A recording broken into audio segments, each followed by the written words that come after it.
Welcome to Everyone Loves Guitar, where we get to sit down and talk with interesting professional guitar players and related music industry experts. If you love playing guitar, stick around. You're in the right place. Hey, this is Craig, and I just wanted to give you an update. Over the last 9 months, in large part because of your listener support, we've managed to build this show into one of the top guitar and human interest podcasts online. As a result, we now have openings for a select group of businesses to advertise on and sponsor this show. And I thought you, as a listener, would be in the best position to make recommendations to business owner friends of yours who might benefit from advertising here on the Everyone Loves Guitar show. So if you know a business owner who might profit from advertising on this show, have them connect with me by going to everyonelovesguitar.com/advertising. Again, that's everyonelovesguitar.com/advertising. I'd love to have a brief conversation with them to see how we might be able to help. Thanks for your help, and now let's get on with the show. Hey, everybody, this is Craig Garber from Everyone Loves Guitar, and I am it's an honor and a privilege to have my guests with me today. We're with Martin Barre from Jethro Tull, and he's had a very successful solo career since Tull. Martin's been the guitarist of Tull for 43 years. His amazing tone, amazing creativity, and his guitar playing, they were a major factor in the success of the band, and it's why they've sold over 60 million albums. I'm going to say that again, 60 million albums, and why they were a very important part of classic rock history. Martin's guitar playing has earned him a high level of respect and recognition. He was voted 25th best solo ever in the USA and 20th best solo ever in the UK for his playing on Aqualung. His playing on Crest of a Knave earned him a Grammy Award in 1988. And it always cracks me up with these numbers that you're the 20th best, not the 19th or the 21st. As well as loads of Tull albums. Martin's worked with other artists, including Paul McCartney, Phil Collins, the great Gary Moore, Joe Bonamassa, Chris Thompson, and he shared a stage with legends like Hendrix, Fleetwood Mac, Pink Floyd, and Led Zeppelin. As Jethro Tull are taking a long break from touring, Martin put together a band to play classic Tull music and loads of solo compositions.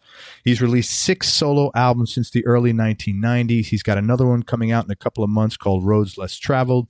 His last record was Back to Steel. Great album, and today we're going to talk about some of the tracks on that album along with some of my favorite Tull hits.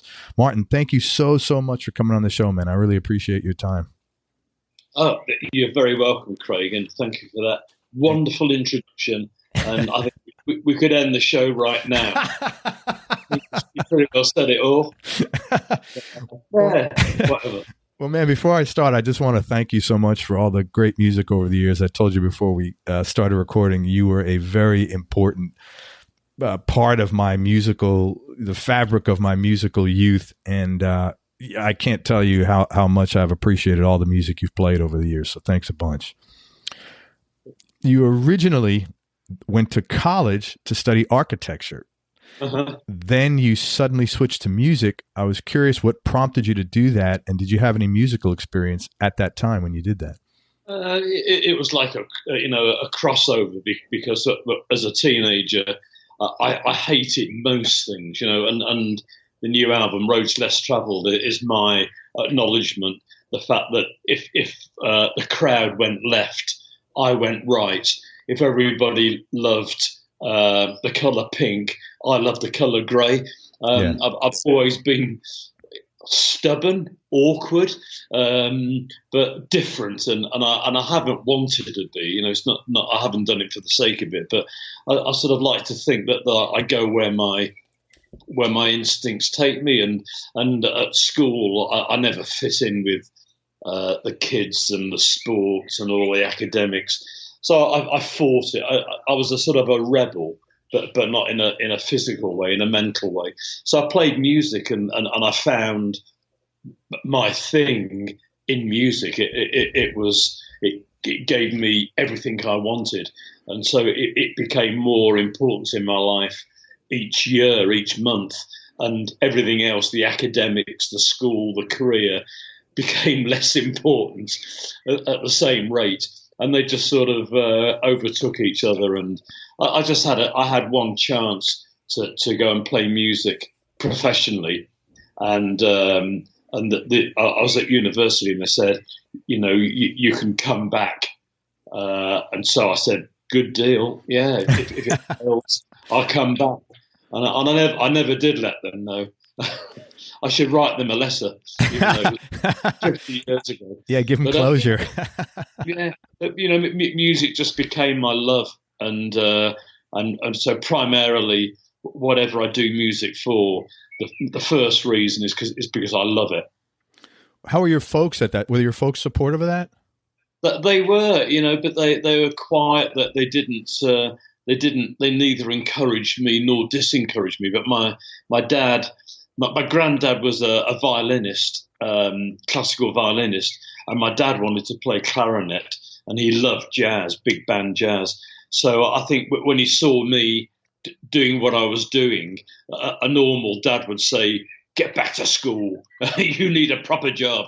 But my dad, I think he saw in me what he wanted to become, and he was never able to do that. He had to go and work in a factory at an early age, because the family had no money.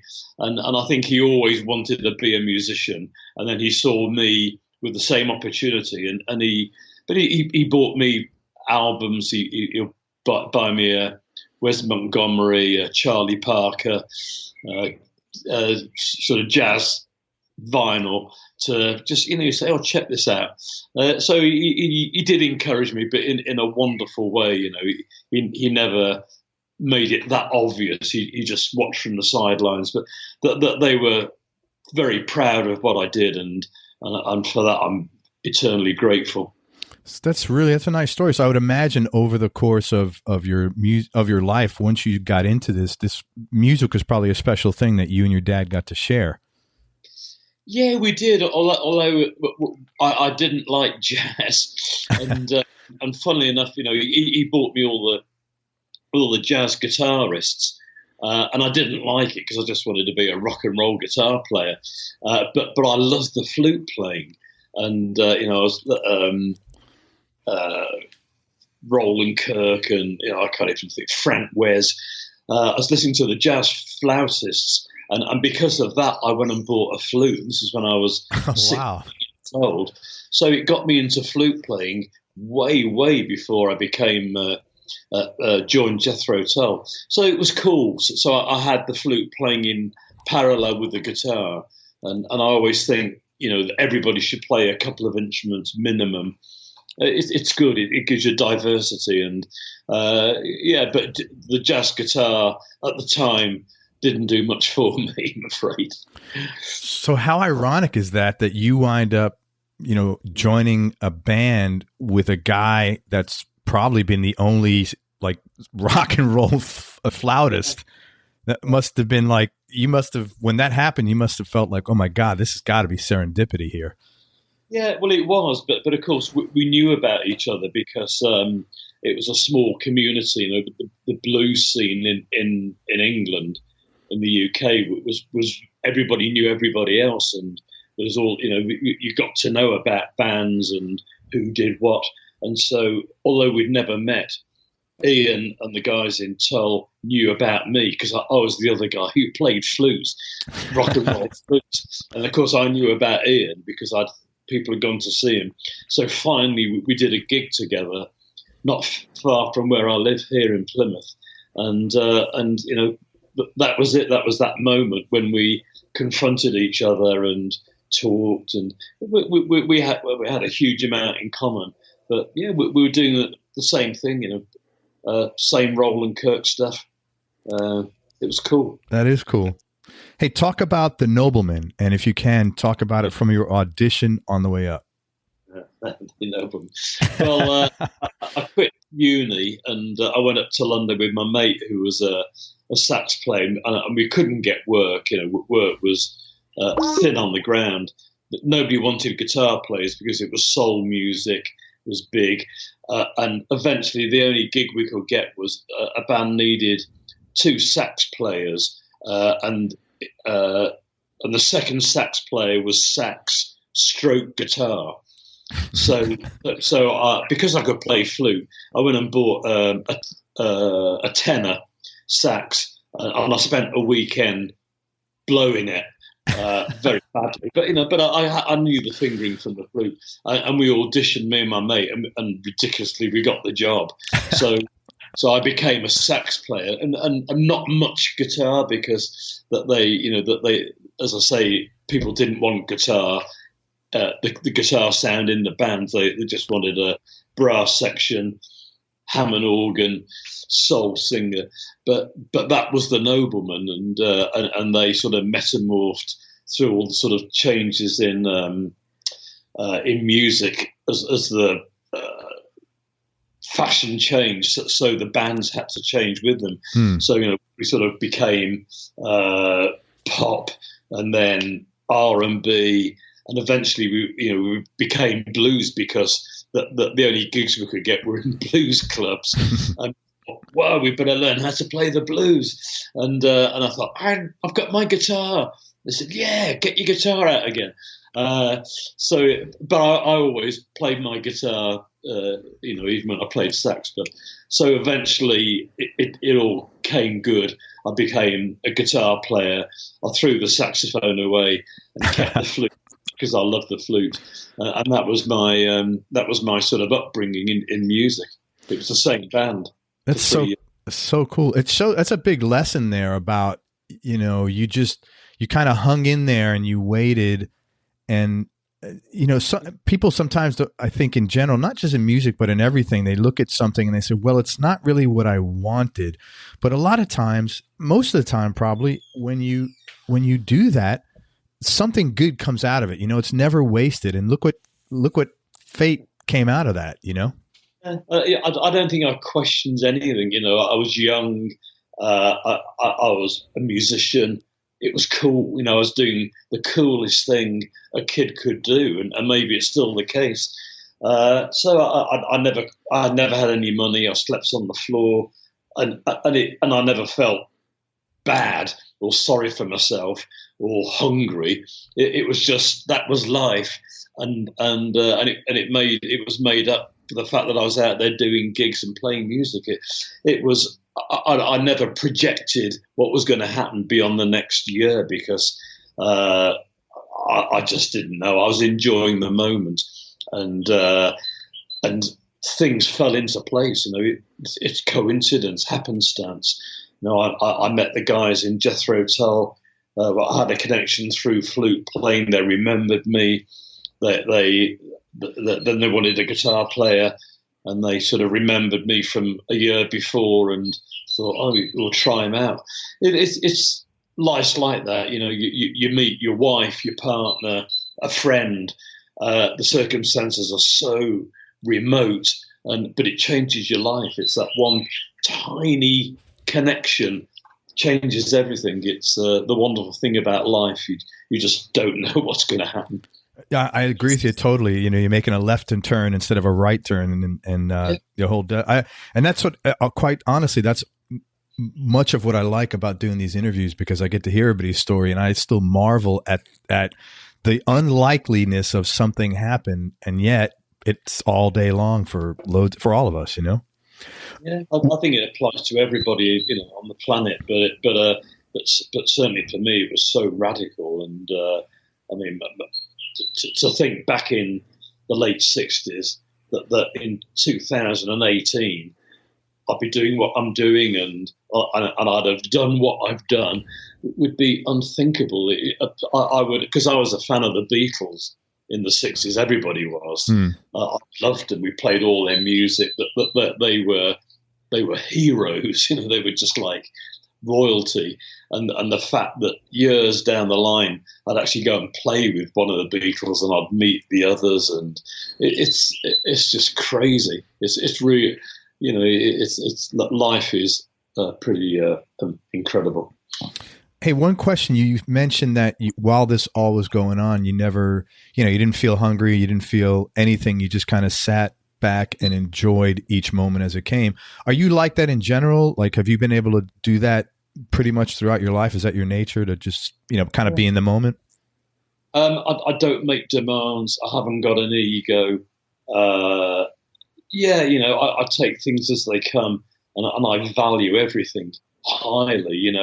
My dad said to me, never be a cynic. A cynic knows the price of everything and the value of nothing. That's great, man. I'm writing that down. Yeah, and I live by it, because it's so true. I like good things. I like good people, and I delight having my own band.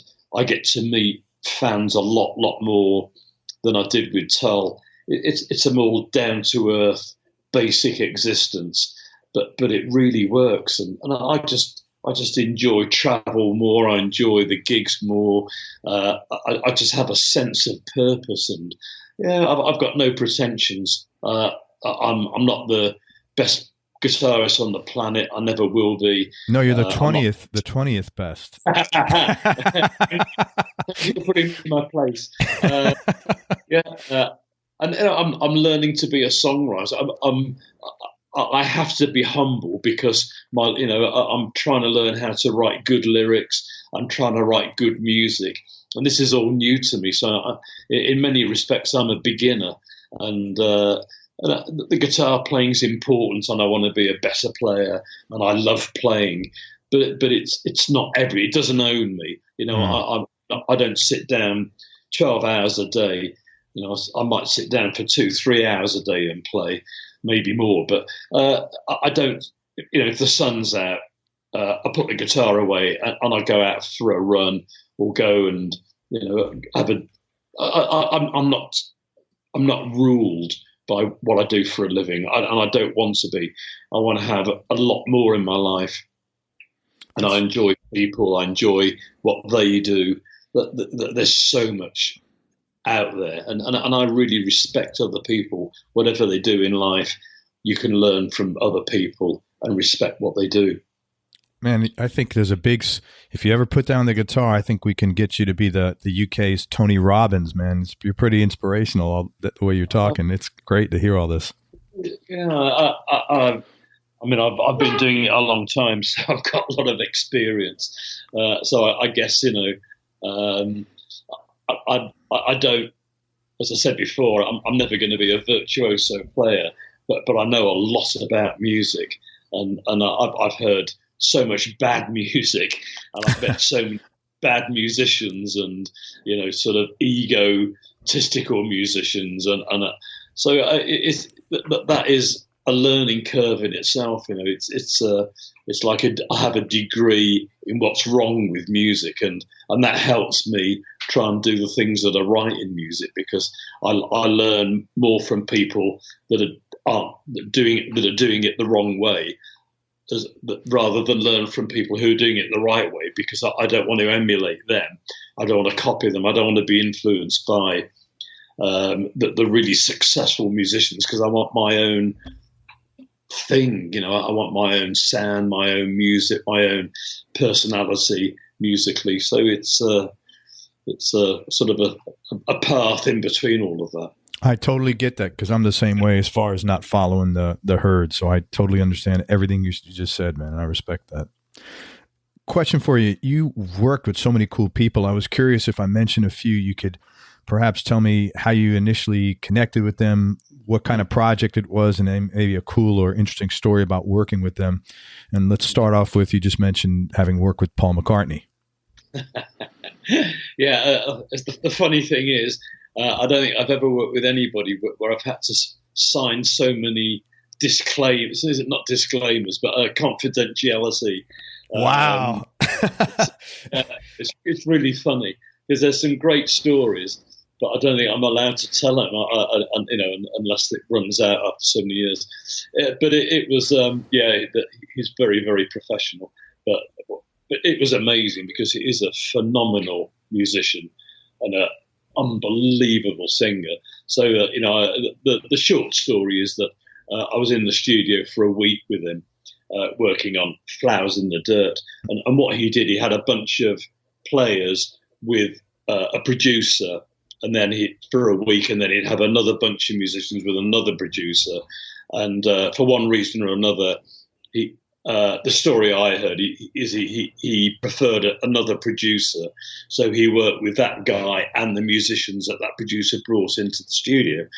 unfortunately. Otherwise, who knows? But that 1 week was just incredible. You know, I was terrified. I was excited. I was spellbound, and he's mesmerizing as a person. It was wonderful. You know, it's something. It's probably one of the most amazing things that's ever happened to me, and I remember and fondly look back on every second of that week. It was cool, but he's a very cool person. That is such a good man. The enthusiasm in your voice was just great as you were describing that. Thank you. That was really wonderful. It's incredible. How about Gary Moore? You talk about a virtuoso. Yeah. Well, Gary is a funny guy. Sadly was a funny guy. And I met him a lot of times. And, just sort of passed the time of day, never talked about music or guitars or, I don't think he ever was interested in talking about that. He liked to get away from it. But he in the latter years, used to come to Tull gigs. And I can tell you two things. One, he really, really disliked Ian. And wow. And I never questioned because I knew of that. And I never thought, well, I wonder why he's here. But after he died, bass player called Jonathan Noyce, who's played with me a lot, we were talking on the phone. It was a few days after he had died, and John said, you know that you were one of Gary's favourite guitar players, and I'm like, wow. Yeah, because that would never have entered my head that the great Gary Moore would come and hear me play. It didn't make any sense, but I was so, what a wonderful thing. But he never, he never made it obvious. He was just a nice guy. He liked me and I liked him. And I think because we never communicated on a music level, it was his time off. So I think when he wasn't actually playing, he didn't like to be involved in all that sort of bullshit. And, how'd you play that lick? And I love the sound you get through that amp. He wasn't into that because he knew it all. He'd mastered all of that. So he's a good person, but he either liked you or he really didn't like you. He was a very very defined person. Wow. Yeah, I could see him loving your tone because everything you do is blues rooted and your tone is really good. And it's very similar. I wouldn't say very similar. It's similar to Gary's, is very bluesy. I hate to sound so American, but very British bluesy is your tone, Well, I was talking to Paul Reed Smith about, as you do, because I use his guitars. And he was saying, how English guitarists sound different. And of course I said, really? Because I love people like Robin Ford, Scott Henderson, and Joe Bonamassa. They're all getting great guitar sounds. And I thought, really? And he said, yeah, I promise you that I can tell if a guitar player is from the UK, if he's English or American. And we talked about it. And I have to admit that I think he's right. And maybe it's in your background, the way you're brought up, what you listen to. Essentially, it doesn't make sense because music is a worldwide entity. It's world music. Guitar players in China or listen to guitar players from Scandinavia. Somebody who lives in Canada will listen to a Japanese guitar player. There's no boundaries. There's no borders in music. But I think he was right. I think there is an English sound. I don't know how you get it, and I don't know if I have it or why I have it. But according to Paul Reed Smith, I do. You do, man. And but if you listen to, let's look at two great guys who had similar tones but different, like Paul Kossoff and Leslie West. Both, right? Both of those guys, as far as tone, just masters, right? But it was different. And Paul's got that British sound.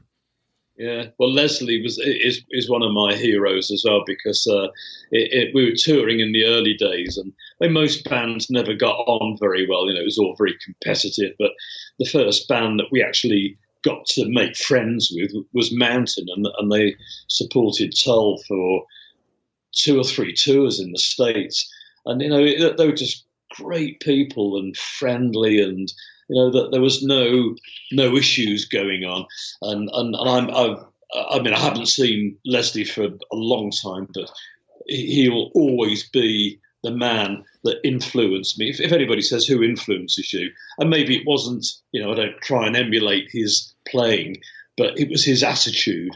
His approach to music was so positive, and the way that the band played together, it was really cohesive. That they were a real band, and I learned so much from just watching them play, and the way they approach music. He was such a great role model, and as I said earlier, I don't want to play like Leslie. He's amazing. I want to play like me, but I learned a lot from him nevertheless. Amazing how he got that tone, and he played that single pickup like a junior, a Les Paul Jr., I think, all those years. Yeah. Well, everybody that met Leslie went out and bought a Les Paul Jr. I've been told that by a couple of guys I've spoken to. Same thing. Hey, now I know this was a long time ago, but Chick Churchill. Yes. How'd you get connected with him, and what were you working on with him? Any cool stories? Not really. That 10 years after, and Tull worked for the same record company and agency. And it was a real competitive thing going on between us. Alvin Lee was a difficult person. He didn't like us. He never spoke to me. Really? Yeah, he was just a difficult person, and God rest his soul as well. He's not here to answer his own side of it. But I think that the problem started on an English tour where Tull, and 10 years after, co-headlined the tour, and that somebody stupidly said whoever goes down best on night 1 would headline on night 2. Whoever went down best on night 2 would headline on night 3. Big mistake, because we went down best every night, so we always headlined. And 10 years after, became the support band, and he did not like that. I mean, quite rightly, it was very unfair.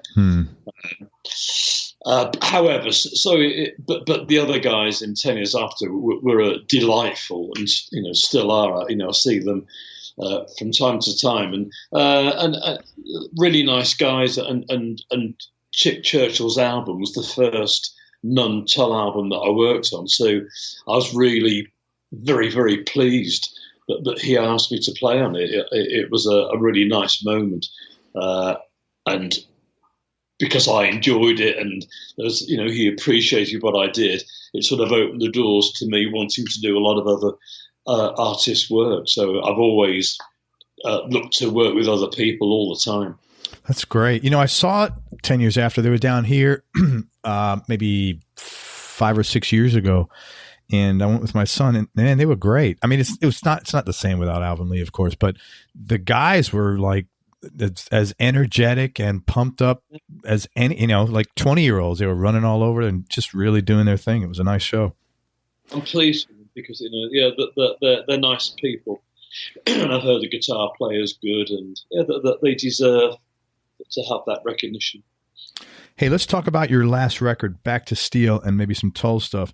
Is there a particular significance about that title, Back to Steel? Yeah, I think it's because when Tull finished, Ian decided to finish Jethro Tull, and it's now, I don't know, 7 or 8 years ago. I've lost count. It was a real shock. I had no run up to this happening. It was just landed on my doorstep a month before everything finished. So I was in turmoil, and I didn't know what to do. But the first thing I did was an acoustic album, and I sort of turned to working and playing in my own studio and doing instrumental, very soft melodic music. and then slowly got a band together. I was a bit lost, although I was very, very determined to keep playing and keep writing. So I think that the title came. I was in Nashville, and I picked up this guitar from Groons. I'd sold another one, and they had a 1956 Gibson, sort of a jazzy thing, 125 it might have been, and it wasn't expensive, and I just loved the look of it. And I was driving back to Mississippi where my son lives, and I stayed in a hotel overnight, and I just got it out of the case. And I started playing it, and I played it, and I played it, and I played it, and I just thought, this guitar is so beautiful. And I've got to think about who played it before me. It's an old guitar, but it obviously been loved, and the way it was set up and played, it just told me that some great music and great players had been using this instrument, and I just thought, it's me, steel strings and wood. It's a very tangible thing in this sort of tiny hotel room. And I thought that this is what life is about. I'm back to the steel strings, me and a set of strings. That's what music life is all about. So that's how it came about. That's a cool story, man. Thank you for sharing that. That was really cool. So man, your enthusiasm for music and for guitar is infectious, man. It's just it's so wonderful to hear that. Could be expensive. And expensive, yes. So I don't want to persuade people to go out and buy expensive guitars. No, I love it. I love it. Well, anybody listening, you could say, well, Martin, tell your wife or your husband, Martin Barre suggested this 56 125, and I couldn't say no. Did you record Back to Steel at your home studio or like in more of a conventional recording studio? Well, I do all the drums in a big studio, but I do a lot of pre-production and post-production. In fact, all the pre-production, all the post-production is at home. And literally, I've got two rooms. I've got my studio with all my guitars and amps, and then I wire through a wall into what's a sort of a small library, and that's the live room. So we do vocals, we do percussion, bass, all my guitars, but we record the backing tracks as a band, but usually, we update the performances of everything but the drums, as you do. But the important thing is the drums sound live. The feel of the backing track is live, and that feel will always be there, even though you're sort of adding to it, replacing. So it's but mostly I do it at home, and I've got a great engineer who lives in Devon. Is James Bragg, and I've worked with him for 5-6 years, and he's just a great person to work with. He knows me. We work together incredibly well. We have the same ideas and thoughts and discipline. That's good. Yeah, well, the mixing and the engineering on that album is extremely clean. I mean, it's wonderful. It's really well done. I want to talk about a couple of songs on there. First one I'd like to ask you about is Hammer. It's a really cool instrumental. You get some great electric playing and some really cool shifts into the acoustic sections. And again, everything is really clean on that track. I was curious what guitars you were playing, and if you could remember, what was the source of your overdrive on the electric side? Because everything was great. Look, the amps are easy because I have a Soldano Decatone that I use live, and then I've got a Soldano Hot Rod 25, which I use for gigs when we fly because it's smaller. So I have them both set up in the studio. It's slightly different, and everything goes through those amps. So all the electric is Soldano, and it's just amp overdrive. I don't use any pedals at all, and I use a tiny bit of reverb on the send and return. I've got these Pico verbs that cost about $50. They don't make them anymore, I've got about 30 of them. And just in case. They don't last long. So I've got a guy who repairs them, and he's always got about 6 of them.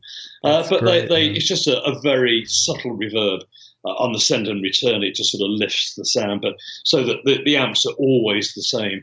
And guitars, I would say 75% I use my PRS P22, and then particularly on Back to Steel, but on the new album, I've got a 61 335. Oh wow! It sounds unbelievable. It sounds better than any of my old Sunburst Les Pauls. So I've used that a lot, and I got a 63 Strat, and I've been using that on the album. I even use I've got a Parker Fly, and I've used that. Wow! But it just I like guitars, and as great as the PRSs are, and that they would probably do everything, but it's just sometimes I have a cup of coffee. James comes into the studio and I say, you know what, I'm going to play a different guitar today. I don't know why. It might sound better, it might sound worse, it might sound exactly the same. It's almost a cosmetic thing, and but they obviously they need to sound pretty good for me to play them. But I just enjoy. I don't want to be stuck with any brand of guitar, and on tour I use PRS the whole time. But in the studio, I've got about 40 guitars, and I like to just sort of pluck one out the cupboard and see what happens. Yeah, man, they're like old friends. Yeah, they are. Yeah, and they need to be played and loved by their owner, which is me. So you're 335. That's why when you saw mine, I bet you they're similar looking. No, it's a cherry. Yeah, it's a dot neck cherry, but it's pretty. And I've already owned it. I owned it about 40 years ago and sold it about 25 years ago, and I was 70. Year before last, and I was going to treat myself to a nice guitar, and I was just looking on a website of a local shop in England, and there it was, pre-owned, owned by Martin Barre, Jethro Tull, 335, and of course it was much more than I was going to spend, but I was hooked. I just thought, I remember that guitar. Why did I sell it? I can't remember. So I borrowed it for a day, and it just sounded phenomenal. And so I sold my soul, and I had a nice 70th birthday present. Good for you, man, and a well-deserved one. Yeah, I'm very generous with myself. Good, you got to be. You can't take care of yourself. Who can you take care of, right? The other song on there I want to talk about is Slow Marching Band. Very pretty ballad, loads of cool stuff going on. You have like a bouzouki in the background, great lead sound, power chords. Did you write that song? And what was the backstory to that? Well, it's a Tull song, but we never played it live, and it was mainly piano on the record. Peter Vettese came up with fantastic arrangements. He wrote a lot of the chords. Obviously, it was Ian's song, but Peter Vettese did a lot of the arrangement. I always loved it as a piece of music, and I recorded it before I started the album, and I put lots of layers of bouzouki, mandolins, acoustics. So obviously, I had to replace all the keyboard parts, but I played everything on it. I played even the synth bass parts on it. Didn't play the drums, and I just loved it as a piece of music, and I was going to have it it didn't really belong on the album. It's going to be like a bonus track, and I thought, you know what, bonus tracks are stupid, because essentially it's just a track on the album. So so it just ended. I didn't want it to be on the shelf, forgotten forever, because I'd enjoyed re-recording it, so it went on the album. It's a really pretty song, man. And there's so much lush layers in the background with the bouzouki and the other stuff, man. I really enjoyed that track. Yeah. Want to ask you about some Tull stuff. You guys opened up for Hendrix, Floyd, and Zeppelin. And what were those experiences like? And was it apparent to you that all of those acts were sort of destined for greatness? Well, I think they already were great. And it was inspiring and terrifying playing on the same bill as those people, because that they were just the best. But I've met a lot of difficult people. No, I've met a few difficult people that I won't mention, although I already mentioned Alvin Lee. But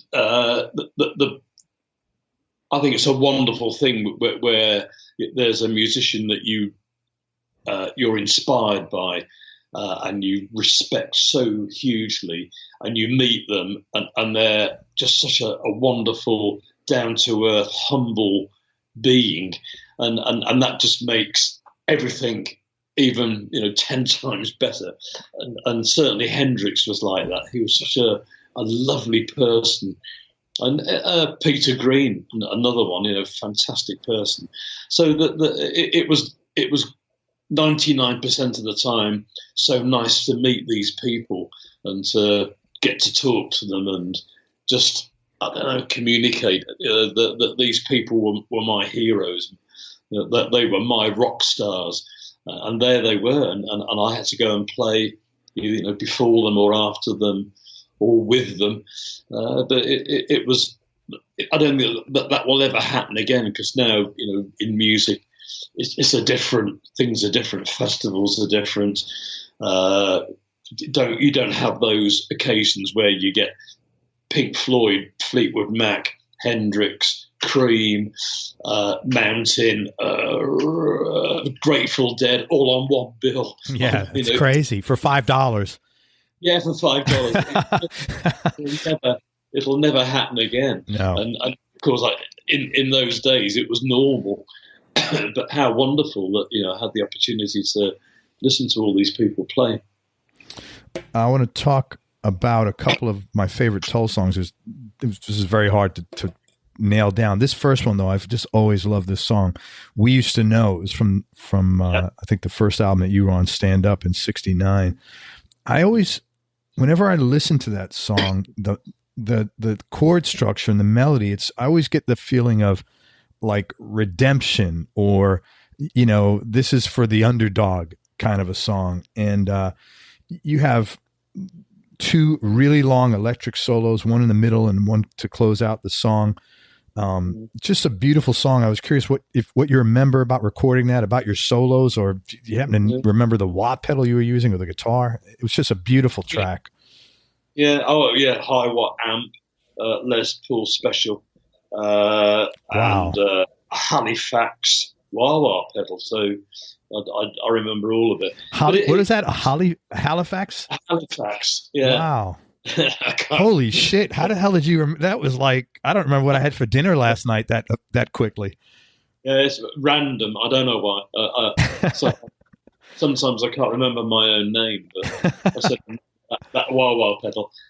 Yeah, and I was naive, and we're all learning how to play our instruments, and I mean, essentially, I couldn't play around that chord sequence. But the Eagles managed it, and incredibly well. That the Hotel California is pretty well the same chord sequence, but whether they constructed the guitar parts over a long period, but that they certainly acknowledged the chord changes better than I did in my mind. So I was in at the deep end, and I just followed my ear, and sometimes it works, sometimes it doesn't. But I think if I played that same solo now, I'd be very aware of the changes and would make sure that melodically it fitted in exactly with the changes. It's a more of a precision thing. But in those days, we just went in; it was all live, and a guitar solo was 2 or 3 takes. That's all you had. You didn't get it in 2 or 3 takes.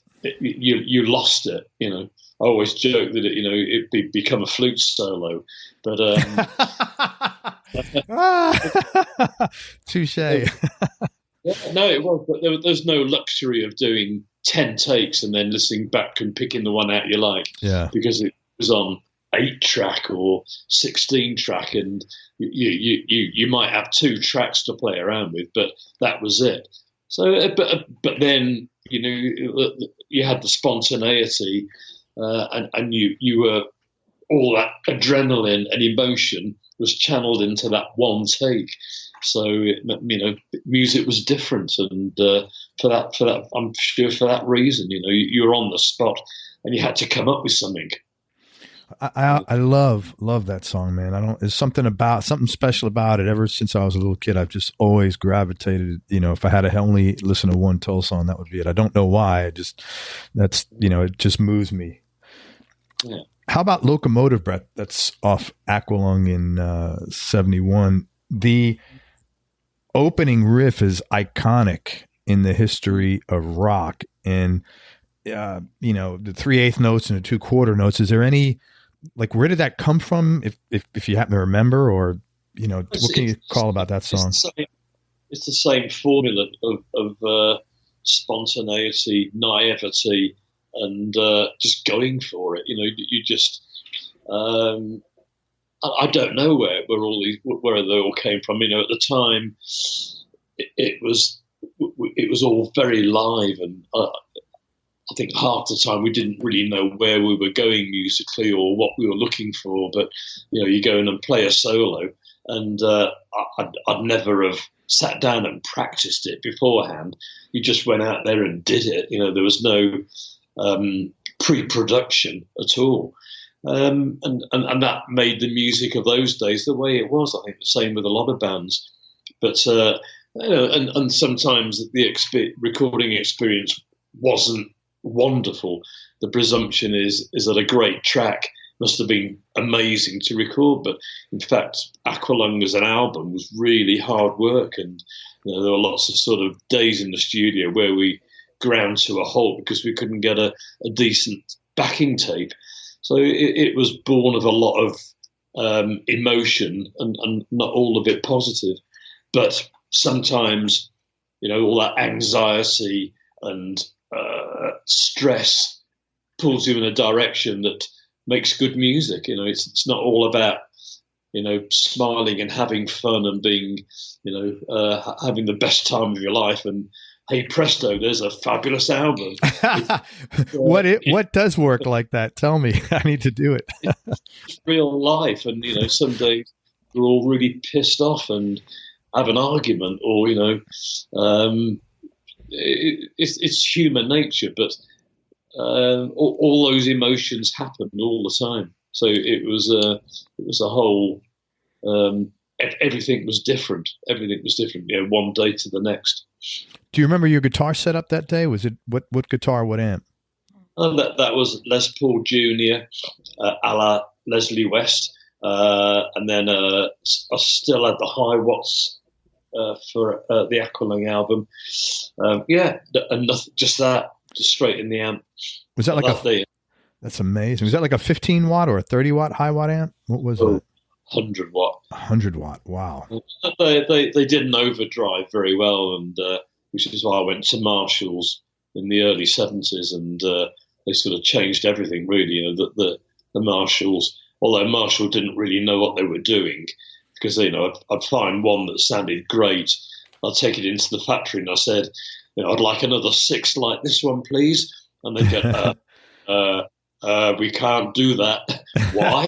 But they didn't know what they were doing. They just threw them together. They were so badly built, and what one would be horrible, the next one would be amazing.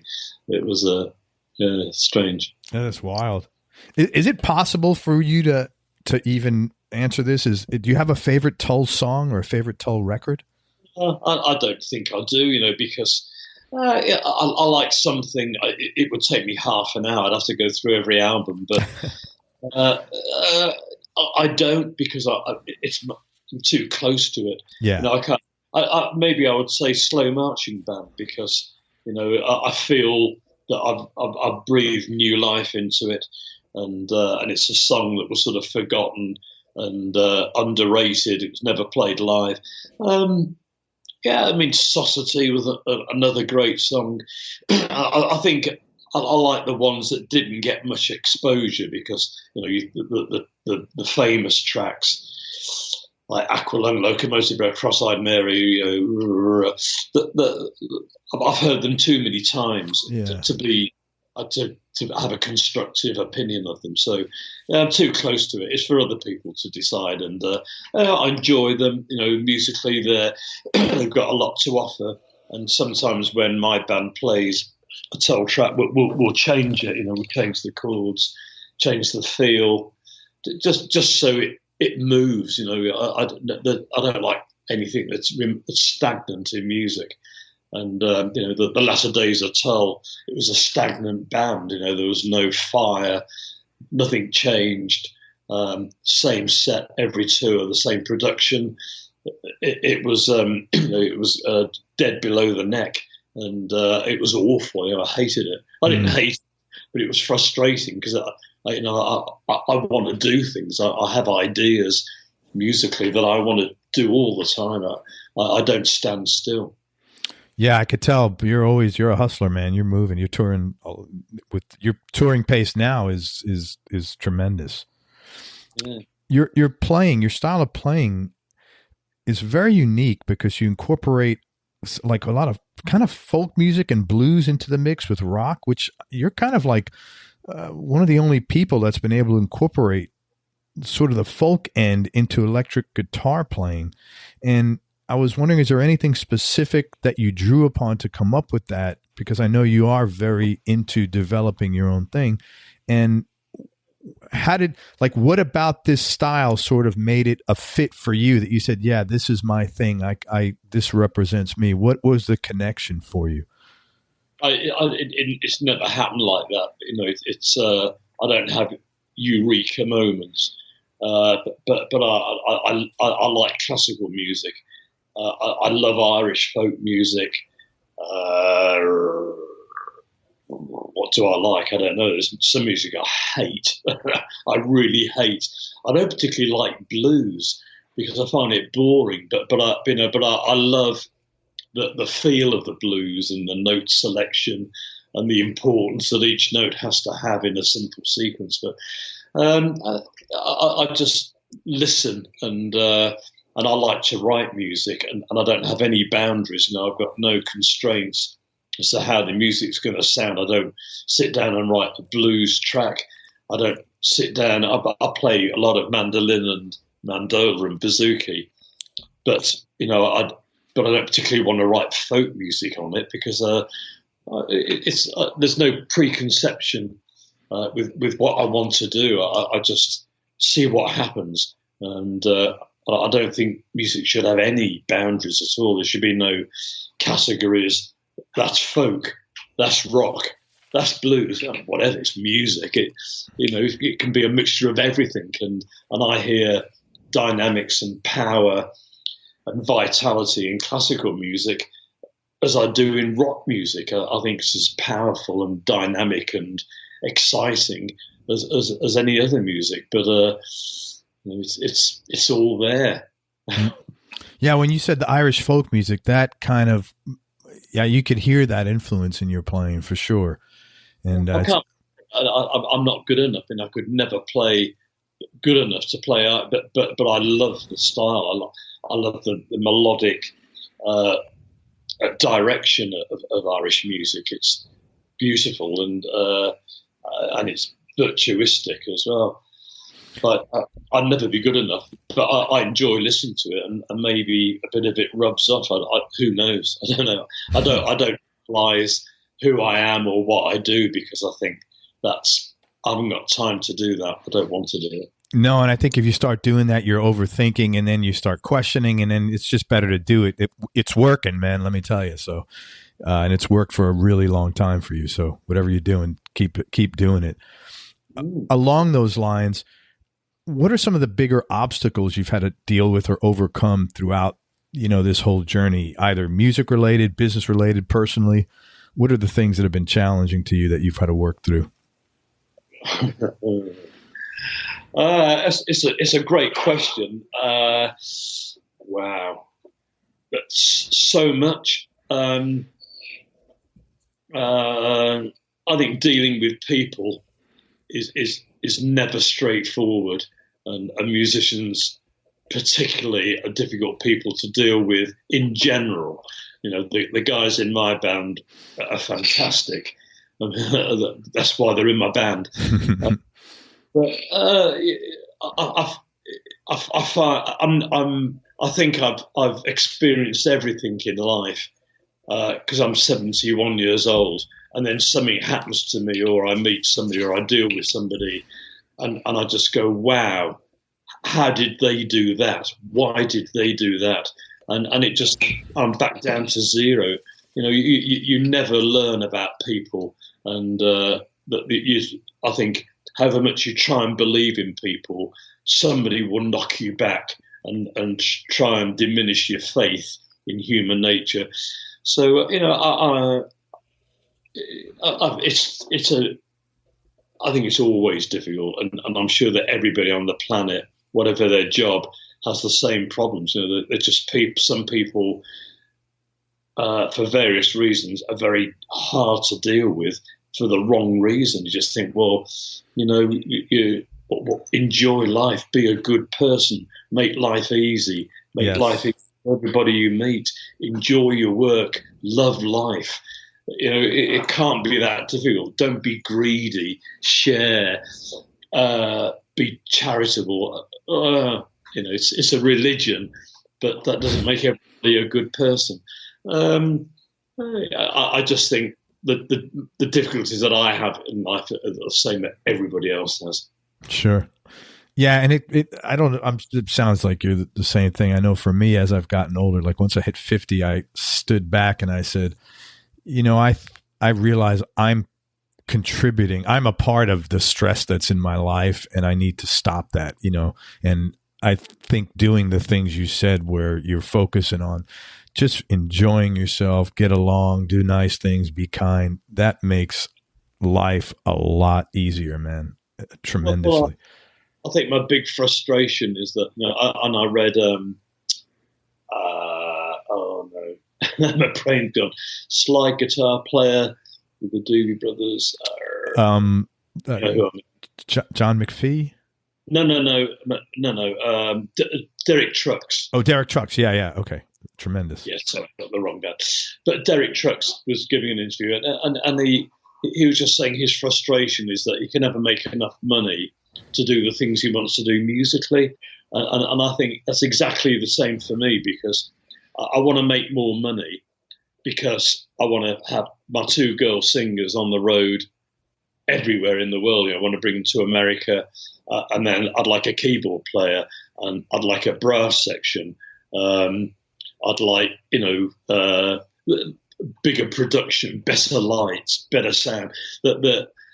My frustration is that the good thing about success is that it enables you to enhance what you do for a living. And I don't want to buy a Ferrari. I'd rather hire a string section for a tour. Sure. I want to reinvest in what I do and improve and just make concerts a better experience for everybody. It's a frustration. So yeah, I've got a way to go, and that's good. I've got things I want to do, and I want to do them really badly, and I intend to do them. That's great, man. It's a long road ahead, and as the album title is, it's a road that's less travelled, because it's not the easy way, but it's the way that I choose. I choose that road, and I always have. If you could go back and give advice to your younger self, is there any advice you would have, assuming you were willing to listen, is there any advice you would have liked to have given yourself, either career-wise or personally? I suppose I've always been a little bit extravagant, but then, extravagance means you enjoy the moment, I always try and have a life that's parallel with music. So me and my wife and my children, I want to go on holidays. I want to do things that they want to do. I want to spend time with them. I want to spend money doing things that make their life and our lives fun. And I think it's not to be selfish, not to be self-centered. Musicians, by virtue of what they do for a living, are very self-centered people, which is a big mistake. So I give a lot of importance on having a parallel life, and then people who I know people who just stash their money and they just don't enjoy life. I think that, it makes sense, but I will never be like that. So maybe I don't have any advice. I think, make mistakes.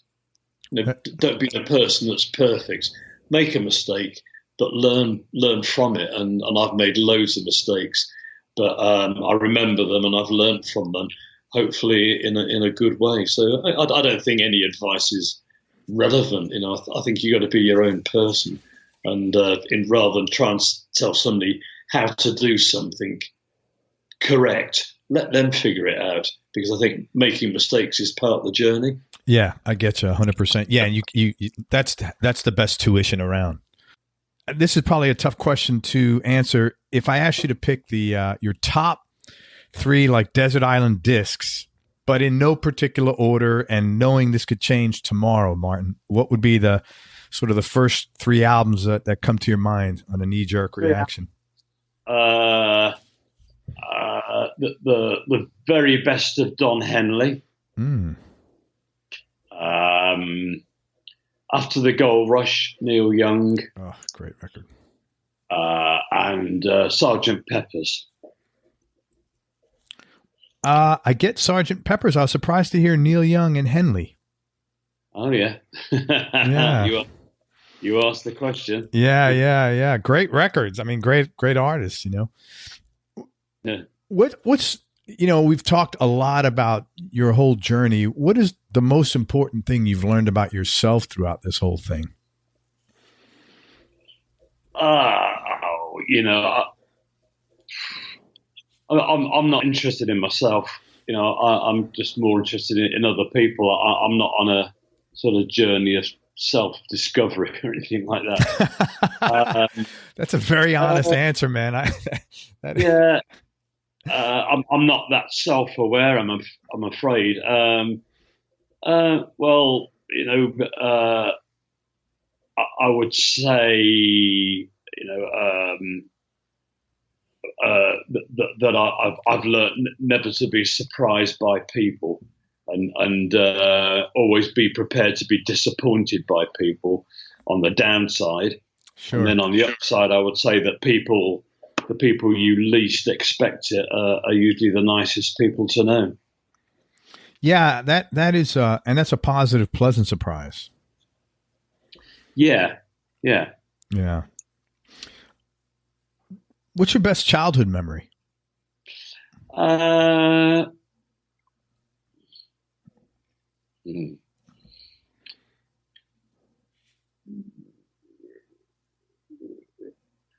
Well, I just think discovering music, I wasn't particularly, I was quite a happy child, but I didn't really figure out what I wanted in life until I discovered guitars and music, and I never really fit in with anybody, or gangs or groups of people, or when I say gangs, just sort of guys getting together, not anything bad. Yeah.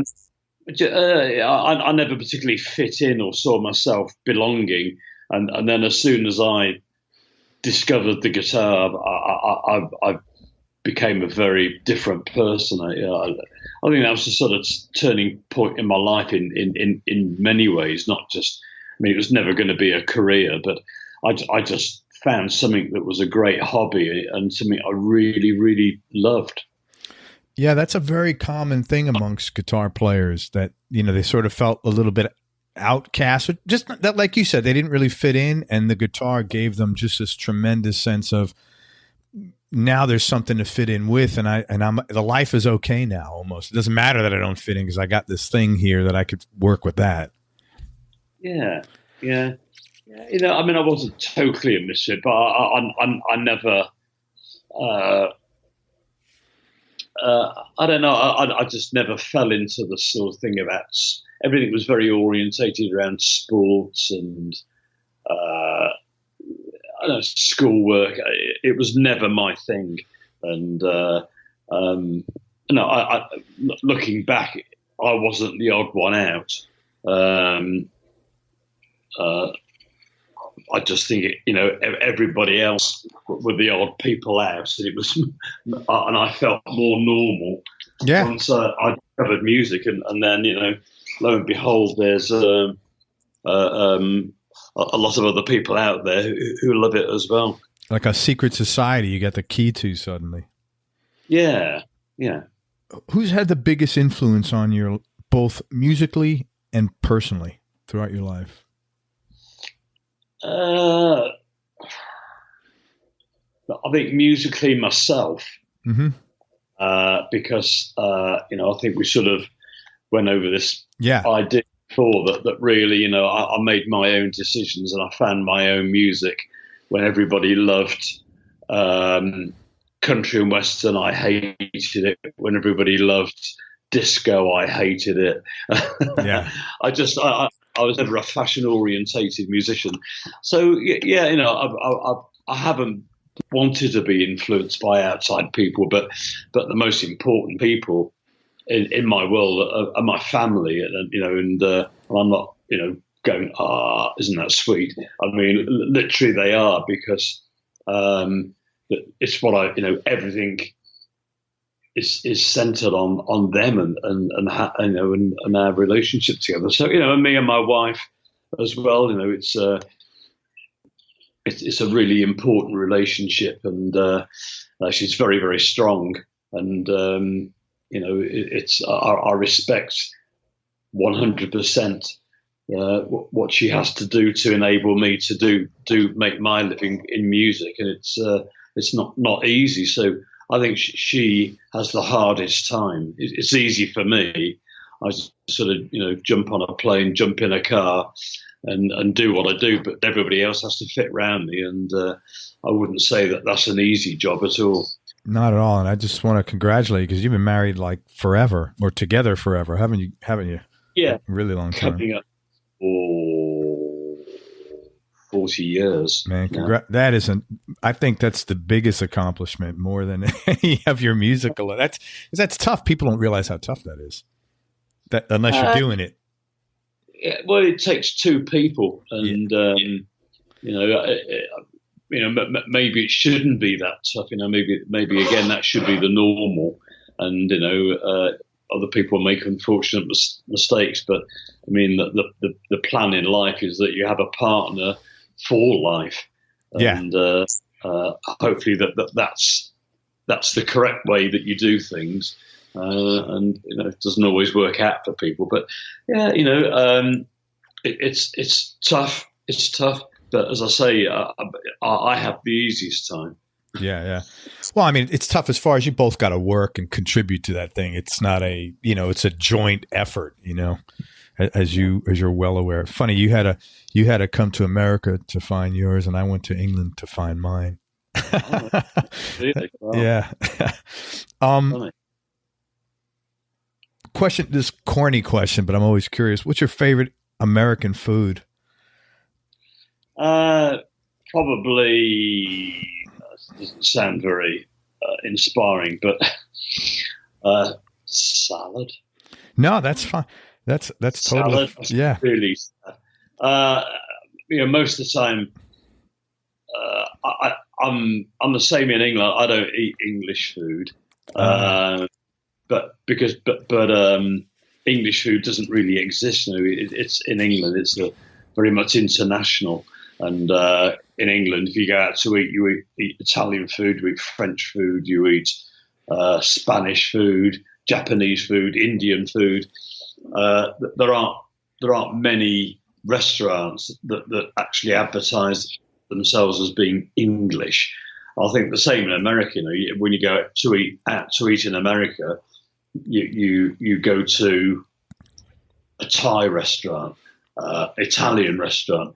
Again, American food to me, isn't food that I would ever eat. I don't eat meat, so I don't have a steak on the barbecue. Sure. I don't eat burgers, and I don't eat fried food. And unfortunately, American food conjures up this image of pretty unhealthy stuff. So I would have to say the American dish that I order the most is a Caesar salad.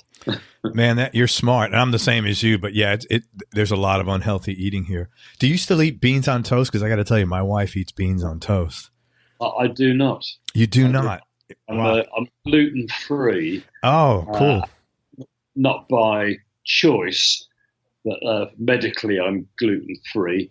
So there's a lot of things that I love that I can't eat. And there's a lot of things that I love that I shouldn't eat and can't eat. So it's sort of you get to be a bit more healthier, although you haven't made that choice. Sure. Do you have any hobbies outside of music? Well, yeah, I having said that at school I hated sports, I love table tennis and tennis. I go wakeboarding in the summer. I go snowboarding in the winter.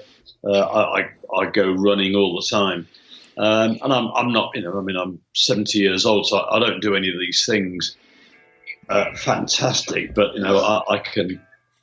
I'm okay. I can snowboard anywhere in the world on nearly every ski slope you can throw at me. And, I can wakeboard pretty good. I just do it to a level that I really have fun. And I love to be outside. But, yeah, I have more hobbies than I have time for, which is, and at the end of it all, my biggest hobby is playing guitar. So, if I've got nothing to do for a couple of hours, it's more than likely I'm going to pick up a guitar and just have a little twiddle on it. That's awesome.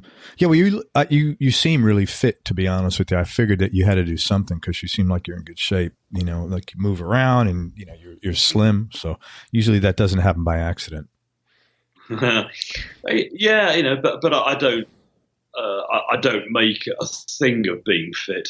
I just like the things that make you healthy anyway. It's a coincidence. So it's never a chore. It's just something that I love. Hey, 2 more questions, and I really appreciate your time and everything. This has been real good. First question is, what's the best advice, if you can remember, that you've ever been given, and who gave it to you? Well, I think I did that one last time. My dad said that whatever you do in life, don't be a cynic. Don't become a cynical person. And by definition, a cynic is somebody who knows the price of everything and the value of nothing. And the value of nothing. I wrote that down, as a matter of fact. Yeah, I thought that was really clever, man. Really clever. I just, if you look at people, particularly people that you don't respect or you don't like, be it a politician, an actor, a friend, anybody you meet, and you try and analyze what it is about them that you don't like, it's very possible that fits into the equation. But I don't know. It's I listen to everything and everybody, and sometimes you learn as much by listening to something you don't want to hear or that you're not interested in, as much as listening to things that inspire you and educate you. I think you have to have a balance of and know why you like good things and also why you don't like bad things. I think you have to cross-analyze both those sides. Absolutely, man. Hey, and last question, and I don't know if this is answerable or not, but biggest change in your personality over the last 10 years, and how much of this change has been deliberate or intentional, and how much is just a natural part of aging? It's a question you'd have to ask somebody else, because I don't know what I'm like. I might be really annoying. I mean, I know, I know I know the things about me that I can't help. I know I tend to be silly. I like to be silly. I have that sort of Benny Hill side to me, and and sometimes, I'm just silly and mess around where I need to be serious. But I've always been that way, and is it a fault? I don't know. But I don't like to take things seriously. Some things you have to, but most things, nothing can be that serious.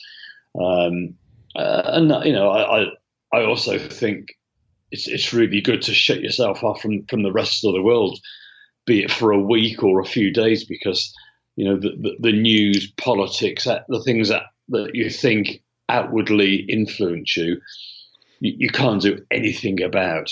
And I always laugh at people who get so angry about politics and world affairs, the weather, anything. The price of lettuce. Yeah, man, I get. I just think, what? Not everybody likes what's going on, but other than you vote for somebody to do a job, that you have no influence at all. You have to pay your taxes, and you have to carry on with life as a sort of foot soldier, and the people in charge, that they inevitably will get it wrong, and you won't like them, and you won't respect most of them. But I can't get angry about it because it's just a pointless exercise. So I try and avoid it, and I always find if I'm away for a month somewhere where there's no TV, there's little communication, that when I get home, I say, "Oh, what's been going on?" Nothing. Nothing. I mean that President Trump and Prime Minister May and all the rest have had, nothing's happened of interest. No, same stuff. And life will go on. So I just think you need to take the easy route and enjoy it, because you're going to get to point Z anyway. So go the easy way. Have fun. It's a Z, from A to Z. Take the fun way around. And as my new CD says, take the road less traveled. Absolutely, man. And because it is your choice what road you take. And on that note, I want to thank you and talk about the new CD and tell people it's coming out. It's called Roads Less Traveled, and it's coming out August or September. It's being mastered this week. The cover's being printed this week, so it's going to be. I'm going to have it in my hand in about a month to 6 weeks, probably a month, and then. Am I going to get a record deal? Am I going to sell it through my website? There's decisions to be made, or get a distribution. I don't know, because I haven't. I'll get to that when I get to it. But I might look to get a worldwide record deal from the States, because that's where my market focuses on. Sure. So I want everybody who would like to buy it to be able to get it, and however that happens, I'll have to juggle a few different decisions around. Well, we'll all look forward to it. Hang on while I wrap up. Everybody, just let me tell you, go to martinbarre.com. It's Martin, Barre. Please support Martin. He's out on tour constantly. All his gig information is all his site. He's also got a Facebook page, and look forward to Roads Less Traveled. They're his first full all original composition record. Man, this is the guy who laid down some of the most iconic riffs in the history of rock and roll and helped shape a generation musically. Martin, I can't thank you enough for your time and your candor and everything here. That you've been real generous with us and transparent. So thank you very much. And I wish you much future success. If we can help you with any of your new records, promoting them, let me know. Yeah, well, I'll get a copy to you, and maybe we can have a talk through the tracks. That would be great. I'll tell you all about them. That would be great, man. No, that would be totally cool. I love it. Everybody, thank you so much for listening. I hope you enjoyed this interview as much as I did. Thanks again to Martin Barre for spending time with us. Go check Martin out online and come support him in gigs. He's touring all the time. To have the opportunity to see a guy that's had this much of an impact and still truly has such an amazing passion for the instrument is a really cool thing. Go to everyonelovesguitar.com, sign up to get our newsletter. And most important, remember that happiness is a choice, so choose wisely. Be happy, be nice, go play your guitar, and have fun. Till next time, peace and love, and I'm out. We hope you enjoyed this show. If you did, subscribe to the Everyone Loves Guitar podcast, and you can do this online at everyonelovesguitar.com or on iTunes. And if you like the show, please leave us a 5-star positive review.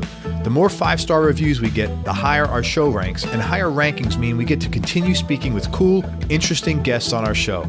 We'll see you on the next episode, and until then, keep playing your guitar and have fun making music.